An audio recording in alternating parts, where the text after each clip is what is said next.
सारण गुरु के इस digital platform पे आप सबका स्वागत है। हम लोग क्लास 12 के मैथमेटिक्स में मैट्रिक्स कर रहे थे। मैट्रिक्स में हम लोगों ने लास्ट क्लास में मैट्रिक्स का कंसेप्ट, मैट्रिक्स का डेफिनेशन, मैट्रिक्स का कंस्ट्रक्शन, जनरल एलिमेंट कैसे उसको सिंबॉलिकली डिनोट करते हैं, इन सब चीजों को देखा था। आज उससे आगे बढ़ते हुए हम लोग मैट्रिक्स के टाइप और मैट्रिक्स के इक्वलिटी, इन दो चीजों को डिस्कस करेंगे। ये मैट्रिक्स कितने तरह के होते हैं, किसी भी दो मैट्रिक्स को कैसे कंपेयर करेंगे, कब कोई दो मैट्रिक्स इक्वल होगा, इन सब चीजों को हम लोग आज के अपने इस क्लास में डिस्कस करेंगे। पहले हम आते हैं मैट्रिक्स के टाइप पर। अगर मैट्रिक्स के टाइप की बात करें तो इसमें पहले आता है रो मैट्रिक्स। आप देख रहे हैं यहाँ रो मैट्रिक्स हमारा पहला मैट्रिक्स आ रहा है। हालांकि ऐसा कोई इसका प्रॉपर ऑर्डर नहीं है कि पहले ये आएगा बाद में ये आएगा, कोई कहीं आ सकता है। तो हम लोग शुरुआत करें रो मैट्रिक्स से। जैसा कि नाम से ही स्पष्ट है, रो मैट्रिक्स का मतलब हुआ कि वह मैट्रिक्स जिसमें केवल एक रो हो, सिंगल रो, मतलब a matrix having only one row is known as row matrix. जैसे एग्जाम्पल से अगर इसको हम समझेंगे, सपोज करिए हमने लिया A इज इक्वल टू 3, 7, 9। ऐसे अगर इसके रो और कॉलम की संख्या हम काउंट करें तो एक रो है और 3 कॉलम है, मतलब एक हॉरिजॉन्टल लाइन बन रहा है इस अरेंजमेंट में और 3 वर्टिकल लाइंस बन रहे हैं। तो जब एक हॉरिजॉन्टल लाइन बने मीन्स एक रो हो गया, और जब एक रो हुआ इसका अर्थ कि वो मैट्रिक्स रो मैट्रिक्स कहलाएगा। तो अगर इसका ऑर्डर भी हम लिखें तो ये 1/3 का मैट्रिक्स है। तो चूंकि ये हमारा 1 है, मतलब रो की संख्या 1 है, इसलिए यह मैट्रिक्स रो मैट्रिक्स कहलाएगा। और भी बहुत सारे उदाहरण हो सकते हैं रो मैट्रिक्स के। जैसे मान लीजिए एक दूसरा मैट्रिक्स हम ले लें, B इज इक्वल टू केवल 9। अब अगर इस मैट्रिक्स पर हम गौर करें तो इसमें भी एक रो और एक कॉलम है। ये 1/1 का मैट्रिक्स है। तो चूंकि रो की संख्या 1 है, इसलिए यह मैट्रिक्स भी रो मैट्रिक्स कहलाएगा। अब आते हैं नेक्स्ट कॉलम मैट्रिक्स पे। नाम से इसका भी डेफिनेशन स्पष्ट है कि the matrix having one and only one row means वैसा मैट्रिक्स जिसमें one and only one column, वैसा मैट्रिक्स जिसमें केवल एक ही कॉलम हो। एक रो वाले को तो रो मैट्रिक्स कहते हैं, जिसमें एक कॉलम हो। जैसे इसको अगर हम उदाहरण से समझें, सपोज करिए हमने लिया कोई matrix M is equal to, यहां हमने लिया 5, 0, 3। इस मैट्रिक्स को अगर देखें तो इसमें रो 3 हुए और कॉलम 1 हुआ। तो चूंकि रो की संख्या इसमें 3 है और कॉलम की संख्या 1 है, तो कॉलम सिंगल होने के चलते इस मैट्रिक्स को हम कहेंगे कॉलम मैट्रिक्स। मतलब अगर इसका ऑर्डर हम लिखें तो यह 3/1 का है। तो कॉलम की संख्या 1 है, इसलिए यह मैट्रिक्स कॉलम मैट्रिक्स कहलाएगा। और भी बहुत सारे मैट्रिक्स हो सकते हैं। जैसे अगर n इज इक्वल टू हम केवल 7 लेते हैं तो ये 1/1 का है, मीन्स यह मैट्रिक्स भी कॉलम मैट्रिक्स है।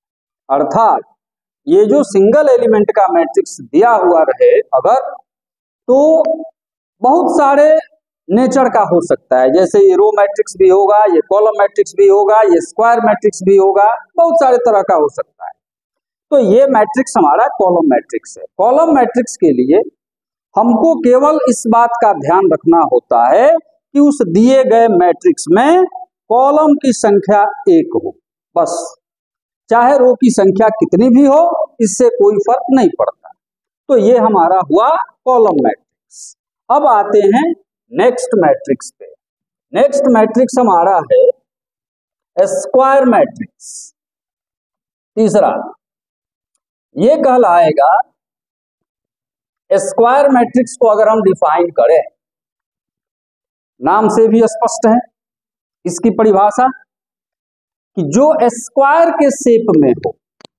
स्क्वायर के शेप का अर्थ है कि वैसा मैट्रिक्स जिसमें रो की संख्या और कॉलम की संख्या समान हो। जैसे मान लीजिए हमने एक मैट्रिक्स लिया, A इज इक्वल टू, यहां हमने कर लिया 2 7 3 5। अब अगर इसका ऑर्डर हम देखें, चाहे रो और कॉलम की संख्या गिन के देखें, तो इस मैट्रिक्स में 2 रो हैं और 2 कॉलम। मीन्स अगर ऑर्डर इसका लिखें तो ये 2 by 2 का मैट्रिक्स है। तो जब रो और कॉलम की संख्या समान समान मिले तो ऐसे मैट्रिक्स को स्क्वायर मैट्रिक्स कहा जाता है। Means a matrix in which the number of rows are equal to the number of columns is known as square matrix. वह मैट्रिक्स जिसमें रो और कॉलम की संख्या समान हो वो स्क्वायर मैट्रिक्स कहलाएगा। एक और उदाहरण ले लें हम इसका। अगर मान लीजिए हम B इज इक्वल टू केवल 6 लेते हैं, सिंगल एलिमेंट, ये 1 by 1 का है। तो अभी हमने पीछे देखा था कि ये रो मैट्रिक्स भी है, ये कॉलम मैट्रिक्स भी है, और चूंकि रो और कॉलम की संख्या यहां समान है इसलिए ये एक स्क्वायर मैट्रिक्स भी है। हमको स्क्वायर मैट्रिक्स की पहचान के लिए केवल यह ध्यान रखना है कि रो और कॉलम की संख्या समान होनी चाहिए। ये हो गया स्क्वायर मैट्रिक्स। अब आते हैं अगले मैट्रिक्स पे, जो डायगोनल मैट्रिक्स है। लेकिन डायगोनल मैट्रिक्स के पहले हमको एक चीज समझ लेना होगा कि डायगोनल ऑफ ए मैट्रिक्स क्या है। अर्थात किसी मैट्रिक्स का डायगोनल क्या होता है। तो पहले किसी मैट्रिक्स के डायगोनल को समझ लें, तब उसके बाद हम आएंगे डायगोनल मैट्रिक्स नाम पे। तो डायगोनल ऑफ ए मैट्रिक्स का मतलब ये हुआ, diagonal of A matrix.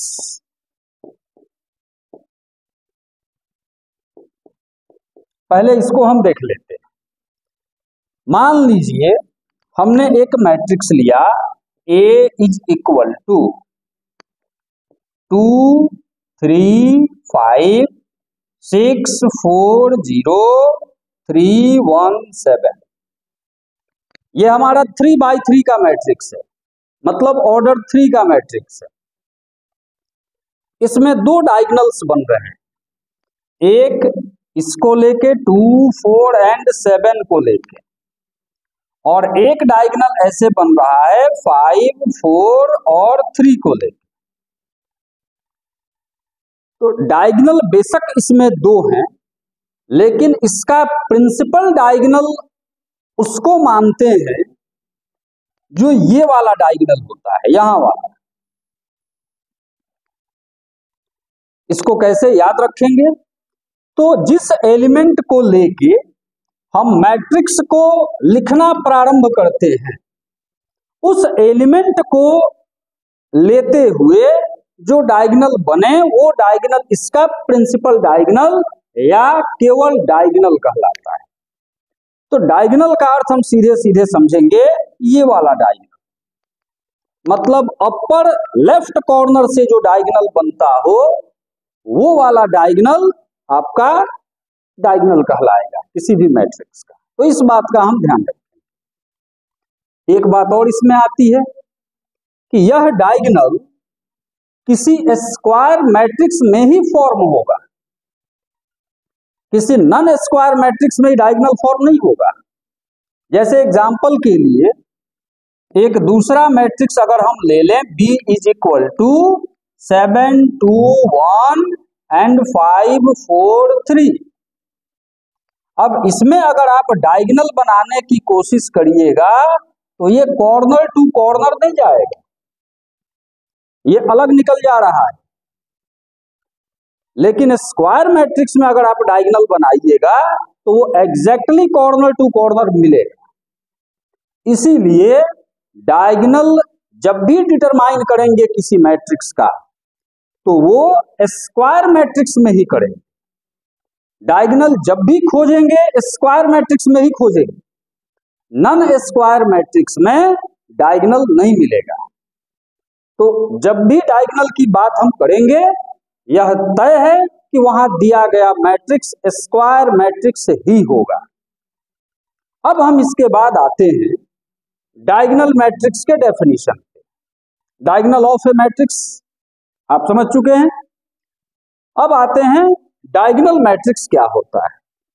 Diagonal matrix के लिए हम लोग करेंगे कि वह स्क्वायर मैट्रिक्स, जैसा कि अभी आपको बताया गया कि डायगोनल जब भी होगा स्क्वायर मैट्रिक्स में ही होगा। तो अब यहां हम डेफिनेशन में यह चीज लिख रहे हैं कि ए स्क्वायर मैट्रिक्स, इसलिए स्क्वायर मैट्रिक्स की डायगोनल बनेगा स्क्वायर मैट्रिक्स में ही। तो जब भी डायगोनल मैट्रिक्स की बात होगी डेफिनेटली उसको स्क्वायर मैट्रिक्स होना चाहिए। तो square matrix in which every non-diagonal element is zero is called diagonal matrix। मतलब वह स्क्वायर मैट्रिक्स जिसके डायगोनल के एलिमेंट्स को छोड़कर बाकी सारे एलिमेंट्स जीरो हो जाएं। डायगोनल के एलिमेंट को छोड़कर मतलब डायगोनल का एलिमेंट कुछ भी हो सकता है, rational, irrational, prime, composite, fraction, decimal, कुछ भी। लेकिन जो नॉन डायगोनल एलिमेंट्स हैं वो डेफिनेटली जीरो होने चाहिए। तो उस तरह का मैट्रिक्स डायगोनल मैट्रिक्स कहलाएगा। जैसे एग्जाम्पल से अगर इसको हम समझें, मान लीजिए हमने लिया A इज इक्वल टू 7 2 1/5, बाकी सारे एलिमेंट्स 0 0। यह जो हमारा मैट्रिक्स है ये कहलाएगा डायगोनल मैट्रिक्स। मतलब इसके एवरी नॉन डायगोनल एलिमेंट्स 0 है और डायगोनल एलिमेंट हमारा 7 2 और 1/5। तो ये हमारा हो गया डायगोनल मैट्रिक्स। अब इसके बाद इसके आगे बढ़ते हैं, डायगोनल के बाद स्केलर मैट्रिक्स पे। स्केलर मैट्रिक्स कहता है कि वह मैट्रिक्स जिसके डायगोनल एलिमेंट्स इक्वल हो। अभी तो हम डायगोनल मैट्रिक्स की बात कर रहे थे कि वह स्क्वायर मैट्रिक्स जिसके डायगोनल के एलिमेंट्स कुछ ना कुछ हो, नॉन जीरो हो और बाकी एलिमेंट्स जीरो हो जाए, वो हो गया हमारा डायगोनल मैट्रिक्स। अब स्केलर मैट्रिक्स में हम कहेंगे कि वह डायगोनल मैट्रिक्स, मतलब ध्यान रहे ये scalar matrix definitely diagonal matrix होना चाहिए और diagonal matrix definitely square matrix होना चाहिए। मतलब स्केलर मैट्रिक्स भी हर हाल में स्क्वायर मैट्रिक्स होना चाहिए। क्योंकि स्क्वायर मैट्रिक्स होगा तभी डायगोनल बनेगा और डायगोनल बनेगा तभी हम स्केलर मैट्रिक्स को डिफाइन कर सकेंगे या पहचान सकेंगे। तो ये कह रहा है कि ये diagonal matrix is said to be a scalar matrix if its diagonal elements are equal। कुछ भी हो, इक्वल हो, बस हमको इतना देखना है। जैसे मान लीजिए हमने लिया A इज इक्वल टू, एक मैट्रिक्स हमने बनाया 7 0 0 0700007। ये जो हमारा मैट्रिक्स है ये कहलाएगा स्केलर मैट्रिक्स, इसलिए कि इसके डायगोनल के एलिमेंट्स इक्वल हैं। हमको बस यही देखना है कि इसके डायगोनल के एलिमेंट्स इक्वल हो, इक्वल में कुछ भी हो, बस बराबर होना चाहिए। और नॉन डायगोनल तो जीरो होंगे ही होंगे, तभी ये डायगोनल मैट्रिक्स होगा और तभी ये स्केलर मैट्रिक्स कहलाएगा। तो ये हमारा हो गया स्केलर मैट्रिक्स। अब इसके आगे बढ़ते हैं आइडेंटिटी मैट्रिक्स या यूनिट मैट्रिक्स पे। इसके दो नाम हैं, आमतौर पर इन दोनों नामों को हमने यहाँ लिख दिया है। कहीं कहीं आपको किसी किसी बुक में यूनिट मैट्रिक्स के नाम से मिलेगा और कहीं कहीं आइडेंटिटी मैट्रिक्स के नाम से मिलेगा, दोनों एक ही नाम है। अब आइडेंटिटी मैट्रिक्स को अगर हम डिफाइन करें तो यह कहा जाता है कि वह स्क्वायर मैट्रिक्स, क्योंकि जब स्क्वायर मैट्रिक्स होगा तभी डायगोनल होगा, डायगोनल होगा तभी स्केलर होगा और स्केलर होगा तभी आइडेंटिटी होगा। क्योंकि जब स्केलर मैट्रिक्स में हम कहते थे कि जिसके डायगोनल के एलिमेंट्स सेम हो जाए, नॉन डायगोनल जीरो हो जाए। अब आइडेंटिटी मैट्रिक्स कहता है कि डायगोनल के एलिमेंट्स सेम तो हो ही, सेम के साथ साथ 1 1 और 1 ही हो, तब उसको हम कहेंगे आइडेंटिटी मैट्रिक्स या यूनिट मैट्रिक्स। एग्जाम्पल से अगर इसको हम समझें तो ये हमारा हो जाएगा I इज इक्वल टू 1 0 0 0 1 0 0 0 1। ये हमारा हो गया आइडेंटिटी मैट्रिक्स या यूनिट मैट्रिक्स। ठीक है। अच्छा, इसके ऑर्डर की अगर हम बात करें तो आइडेंटिटी मैट्रिक्स ये है ऑर्डर 3 का।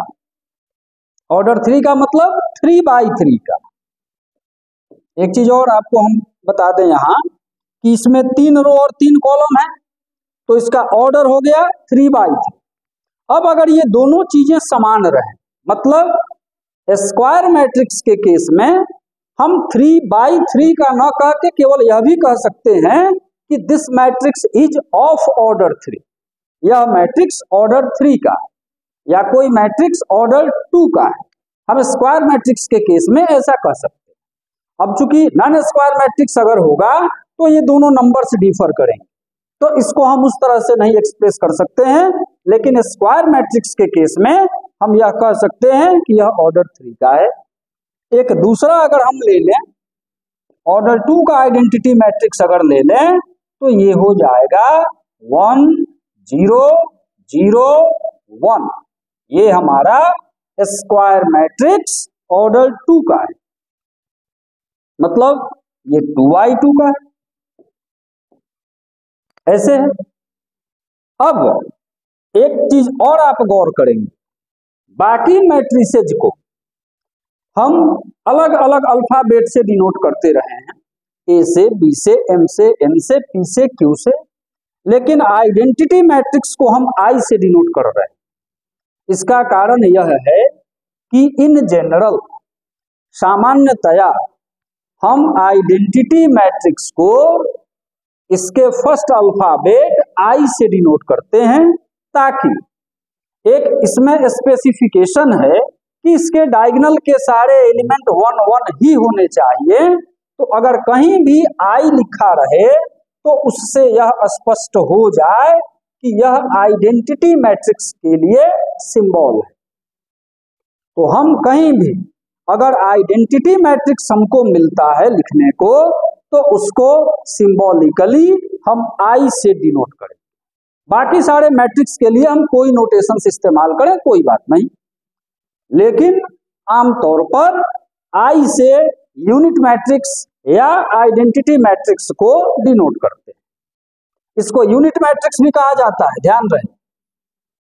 या तो यूनिट मैट्रिक्स कहें चाहे आइडेंटिटी मैट्रिक्स कहें, दोनों समान है।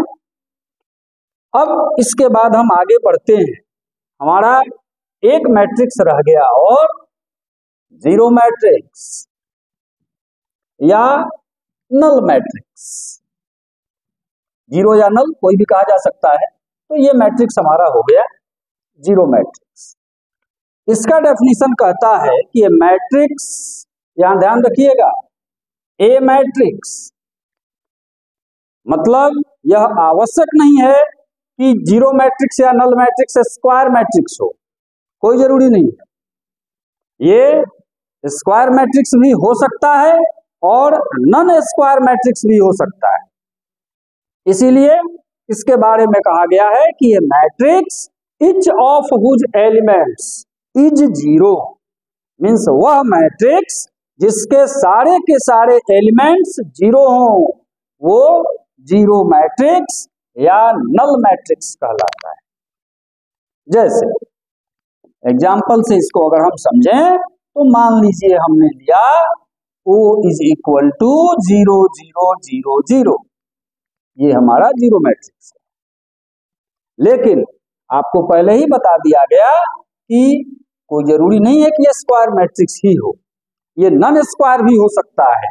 तो एक दूसरा एग्जाम्पल जीरो मैट्रिक्स का हम ऐसे भी ले सकते हैं, O इज इक्वल टू 0 0 0, इसका ऑर्डर है 2/2, ये अपने आप में स्क्वायर मैट्रिक्स है, लेकिन इसका ऑर्डर है 1/3, ये नन स्क्वायर मैट्रिक्स है, फिर भी दोनों ही जीरो मैट्रिक्स है। इसको भी हम जीरो मैट्रिक्स कहेंगे, इसको भी हम जीरो मैट्रिक्स कहेंगे, केवल ऑर्डर का फर्क है। एक और चीज इसमें हम गौर करेंगे कि जैसे आइडेंटिटी मैट्रिक्स के लिए एक पर्टिकुलर नोटेशंस आई बनाया गया है, वैसे ही जीरो मैट्रिक्स को भी हम किसी दूसरे नोटेशन से नहीं डिनोट करके और ओ से करते हैं। ये ओ लिखा हुआ है, जीरो नहीं है, जीरो तो अंदर वाले एलिमेंट्स हैं, ये बाहर जो लिखा हुआ है इसके नोटेशंस के तौर पर ये ओ है, कैपिटल ओ।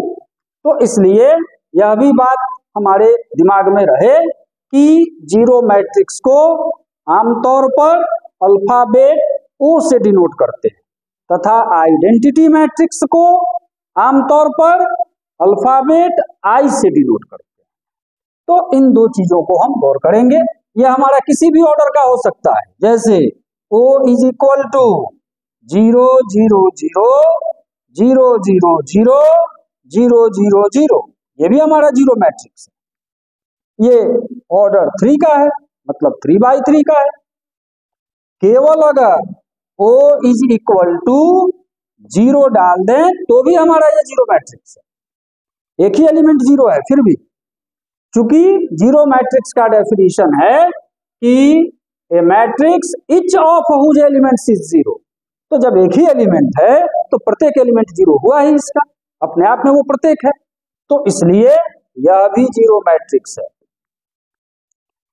इतने सारे टाइप्स हैं आपको मैट्रिक्स।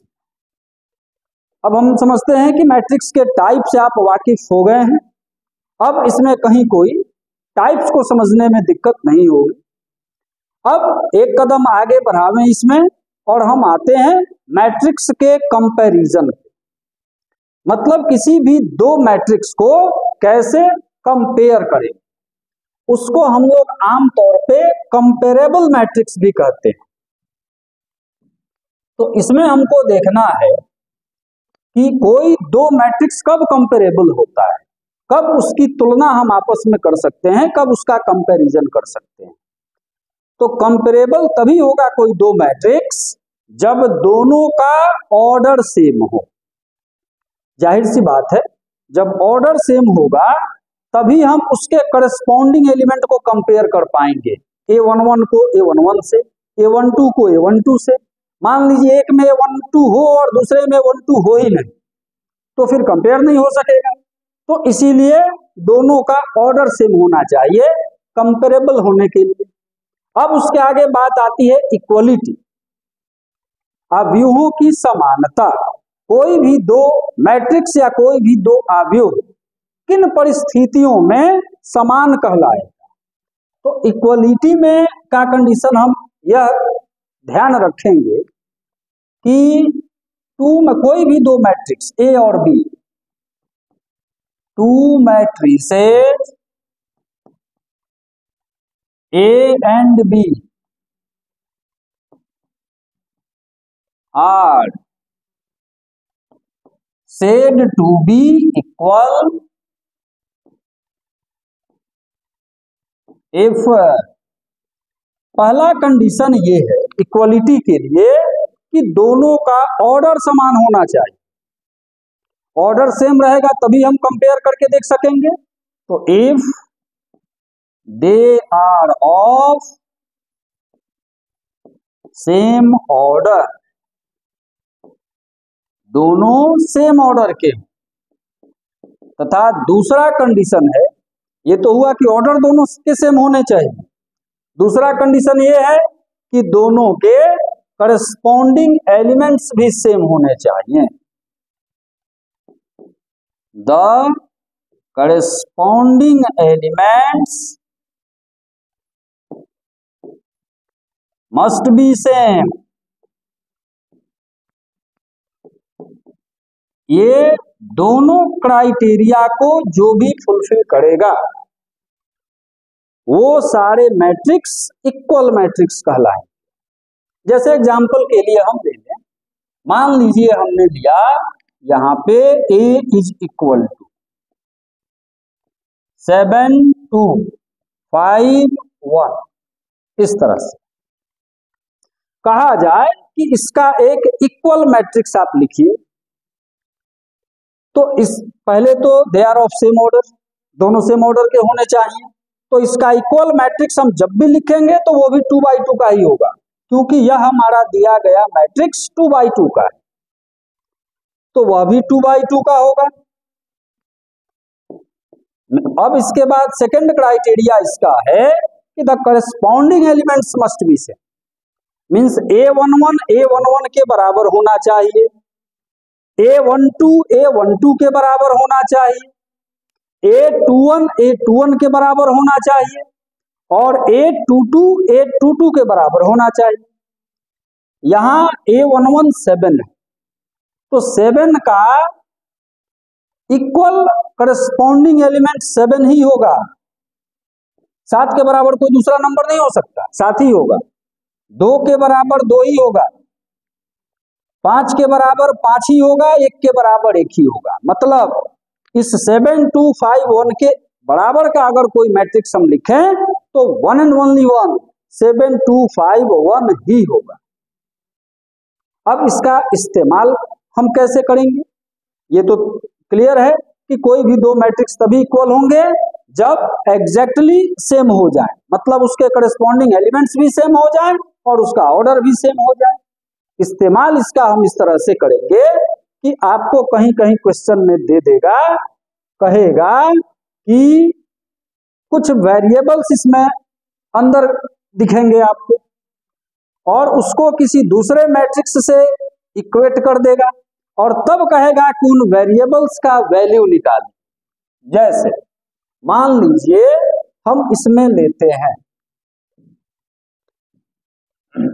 सपोज करिए एग्जाम्पल के लिए क्वेश्चन हम ले लें, एक मैट्रिक्स आपको दे दिया गया A is equal to x/2 7 9 and y-1। एक दूसरा मैट्रिक्स B दे दिया जाएगा और ये कहेगा कि 3 7 9 और 12। क्वेश्चन में कहेगा कि A is equal to B, यह दिया हुआ है, it is given that A is equal to B, then find, कहेगा A और B का वैल्यू फाइंड करें, सॉरी x और y का जो वेरिएबल दिया रहेगा उस वेरिएबल का वैल्यू फाइंड करें। इस तरह का क्वेश्चन आपको इसमें मिलेगा। मैट्रिक्स A और B दिया हुआ है, दोनों इक्वल भी दिया हुआ है, तो वेरिएबल का वैल्यू निकालें। अब यहां पर हम इक्वलिटी ऑफ मैट्रिसेस का कंडीशन अप्लाई करेंगे। तो इक्वलिटी ऑफ मैट्रिसेस का कंडीशन ये है कि कोई भी दो मैट्रिक्स इक्वल तब होगा जब उसके ऑर्डर सेम हो। ऑर्डर सेम है 2x2 का यह भी, 2x2 का यह भी, और उसके करस्पॉन्डिंग एलिमेंट्स सेम हो। तो अब यहां हम A11 को A11 से, A12 को A12 से, A21 को A21 से और A22 को A22 से कंपेयर कर देंगे और कंपेयर करके एल्जेब्रिकली सॉल्व करके वेरिएबल का वैल्यू निकाल देंगे। जैसे यहां अगर हम निकालना चाहें तो हमारा A11 है x/2, तो यहां लिखेंगे कि since A is equal to B, therefore x/2 corresponding element same होगा, इज इक्वल टू 3।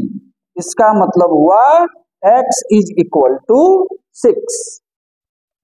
ये आपका हो गया x का वैल्यू।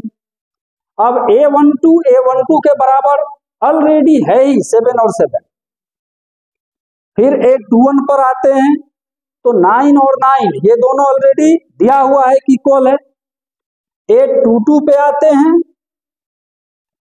एंड तो y-1 है, तो y-1 is equal to 12, therefore y is equal to 12 plus 1 13।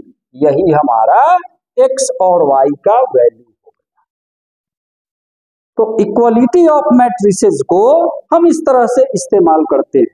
आपके क्वेश्चन में ऐसे कोई भी दो मैट्रिक्स दे दिए जाएंगे और इसमें कहा जाएगा कि दोनों मैट्रिक्स इक्वल है तो दिए गए वेरिएबल का वैल्यू निकालें। हम दोनों को कंपेयर कर देंगे, दोनों को इक्वल कर देंगे और इक्वलिटी का कंडीशन लगाएं। कंडीशन हमारा क्या है? करस्पॉन्डिंग एलिमेंट को बराबर कर देंगे, वेरिएबल का वैल्यू निकल जाएगा।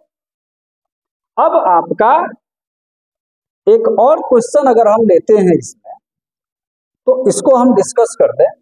यहां कह रहा है, इसी पर बेस्ड है जो अभी हम लोगों ने किया है। एक मैट्रिक्स यहां दिया हुआ है और दूसरा मैट्रिक्स ये दिया हुआ है। कह रहा है find the values of A, B, C and X, Y, Z। In 6 variables का वैल्यू निकालना है। पहले ऑर्डर देख लें दोनों मैट्रिक्स का। ऑर्डर है 3/3 का, यह भी है 3/3 का, या ऑर्डर 3 के दोनों मैट्रिसेस, ऐसा हम कह सकते हैं। तो पहले क्राइटेरिया को तो ये फुलफिल कर रहा है कि ऑर्डर समान है। अब दूसरा कंडीशन ये है इक्वलिटी का कि कोई भी दो मैट्रिक्स अगर इक्वल हो, यहां दिया हुआ है कि this one is equal to this one, तो इक्वल तभी हो सकता है जब उसके करस्पॉन्डिंग एलिमेंट्स समान हो, सेम हो। तो अब यहां हम A11 को A11 से कंपेयर कर देंगे, तो हो जाएगा कि here x plus 3 is equal to 0, therefore x is equal to -3। मिल गया x का वैल्यू। उसी तरह से z plus 4 is equal to 6, therefore z is equal to 6 minus 4 means 2। z का भी वैल्यू मिल गया। यहां से a निकाल लेंगे। a-1 is equal to -3, therefore a is equal to -3 plus 1 means -2। a मिल गया। ऐसे ही बारी बारी से करस्पॉन्डिंग एलिमेंट को कंपेयर करते हुए हम इन सारे 6 वेरिएबल्स का वैल्यू निकाल सकते हैं। इसमें एक चीज और आपको हम बता दें, अगर x 2 जगह पे होता, मान लीजिए यहां भी कोई टर्म होता x को इन्वॉल्व करते हुए, और यहां से तब हम इसको भी कंपेयर करते और इसको भी करते, तो किसी भी दो इक्वल मैट्रिक्स के केस में अगर एक वेरिएबल 2 जगह या 3 जगह या एक से अधिक जगह पर इन्वॉल्व हो, तो आप कहीं से वैल्यू निकालें उस वेरिएबल का सेम आना चाहिए और आएगा भी। अगर ऐसा नहीं होता है तो हम समझ लें कि कहीं ना कहीं कोई गड़बड़ी है, मैट्रिक्स लिखने में कहीं कोई गलती हो रही है, क्योंकि चाहे कितनी भी जगहों पे यह वेरिएबल रहे, कंपेयर करके जब हम वैल्यू निकालेंगे तो उस वेरिएबल का वैल्यू सेम ही आएगा। ये हमारा हुआ इक्वलिटी ऑफ मैट्रिसेस। अब नेक्स्ट इसके बाद का जो टॉपिक है वह है ऑपरेशंस ऑन मैट्रिसेस का। मीन्स किसी भी मैट्रिक्स पे कौन कौन सा ऑपरेशन एप्लीकेबल है। ऑपरेशन, बेसिक ऑपरेशन हम जानते हैं, एडिशन, सब्ट्रैक्शन, मल्टीप्लिकेशन, डिवीजन।